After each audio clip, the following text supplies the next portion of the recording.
You're listening to This Week in Taiwan. I'm Iris Xu. Every Saturday, we break down the biggest stories making headlines across the country. From politics and econ to culture and the unexpected. Whether you're tuning in from Taipei or halfway around the world, we've got you covered with what you need to know to stay in the loop.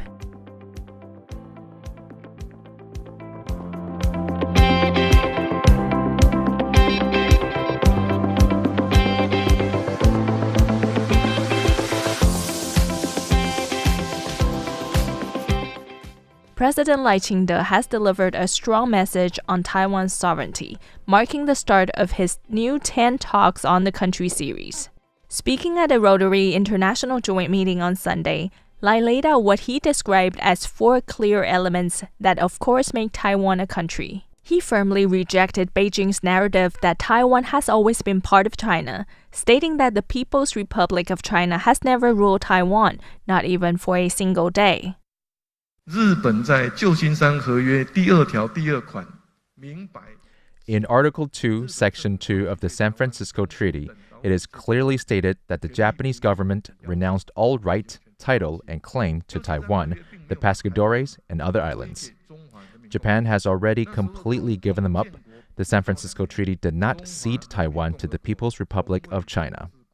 At that time, the PRC had been established for less than 2 years, and it has never ruled Taiwan for even a single day. On Monday, RTI reported that Taiwan may be facing economic turbulence following U.S. military strikes on 3 of Iran's nuclear sites. Experts are warning of potential global fallout as Iran threatened to retaliate. A war in the Middle East could send shockwaves through the globe, according to Taiwan's Institute of Economic Research Director Sun Mingde, who suggests keeping an eye on the financial markets. Taiwan's economic growth for the second half of 2025 is estimated to slow to only 1%. As outlined by the central bank, a sharp drop from the 5 to 6% seen in the first half. Sun notes that Taiwan may need to focus on boosting domestic demand to help offset the risks posed by inflation and its effects on the financial market. The cabinet on Monday announced the formation of a Price Stabilization Task Force, which will monitor international market trends and implement timely measures to prevent sharp fluctuations in domestic price caused by external shocks. The cabinet says this newly formed task force will continue closely monitoring global developments and responding flexibly to safeguard the well-being of the Taiwanese people and economy. Over the weekend, the United States intervened in Israel's war on Iran, bombing several nuclear facilities and stoking fear that Iran may order a blockade on the Strait of Hormuz. Economic Minister J.W. Guo said that if that occurs, 20% of Taiwan's crude oil and 25% of Taiwan's natural gas supply would be affected. The Strait of Hormuz is a choke point for the global oil supply chain, connecting the Persian Gulf to the Arabian Sea. About 1/5 of the world's oil and natural gas are shipped through it daily, according to CNN and U.S. State Secretary Marco Rubio. Speaking before the legislature on Monday to report on the situation, Economic Minister Guo spoke about the potential effects on Taiwan's crude oil and natural gas supply should Iran blockade the strait.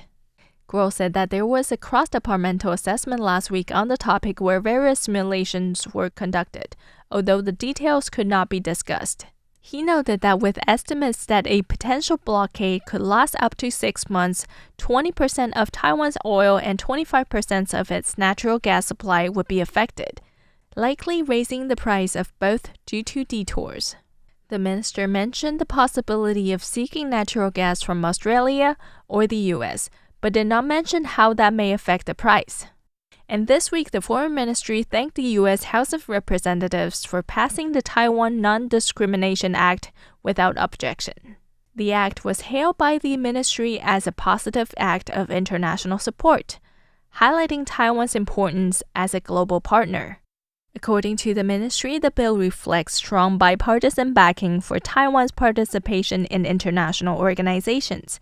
It also underscores Taiwan's importance in global economic resilience and international cooperation. Foreign Ministry spokesperson Xiao Guangwei described the legislation as a positive counterbalance to growing pressure from China. This bill holds positive significance for supporting Taiwan's expanded international participation and countering China's pressure on Taiwan. The ministry says it will continue working closely with allies in the U.S. Congress and the executive branch to build on this momentum. The Taiwan Non-Discrimination Act still needs to pass the Senate before it can be sent to the White House for final approval or veto. Taiwan is pushing back after Beijing's sharp criticism of President Lai Ching-te's first address in his 10 Talks on the Country series. In a statement Monday evening, the Mainland Affairs Council called on China to replace malicious attacks with meaningful dialogue and face up historical truth. The council emphasized that the People's Republic of China has never ruled Taiwan, not even for a single day. They noted that the Republic of China was founded in 1912, decades before the PRC was established in 1949, and highlighted the ROC's role in World War II, fighting in the War of Resistance against Japan.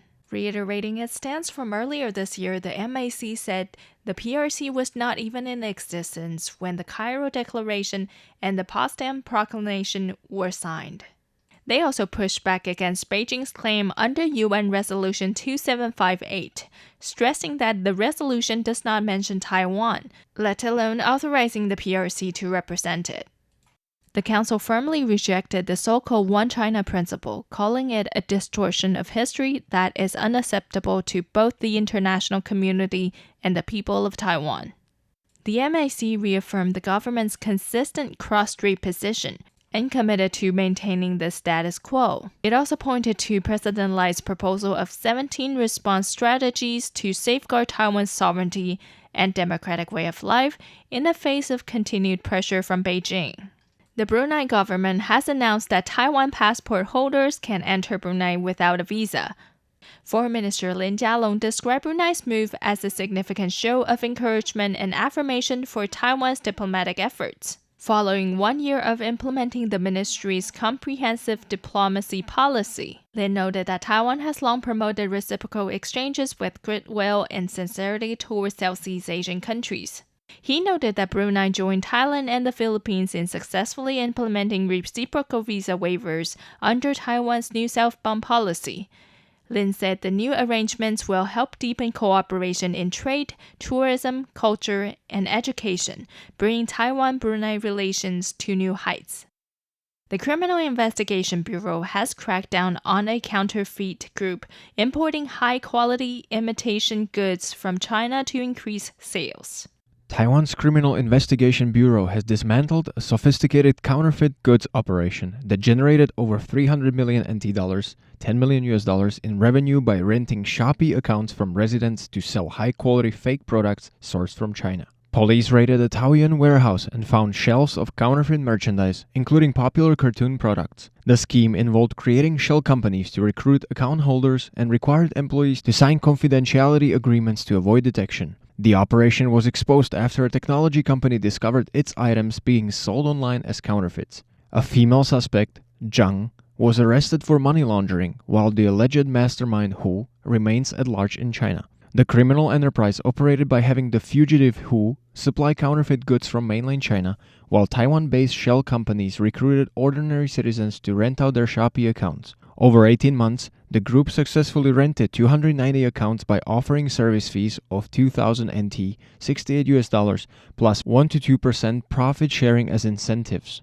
The fake products were sold at prices below 10% of the authentic item's retail value, generating significant profits for the operators. Authorities seized large amounts of cash and warned that account holders could also face criminal charges as accomplices.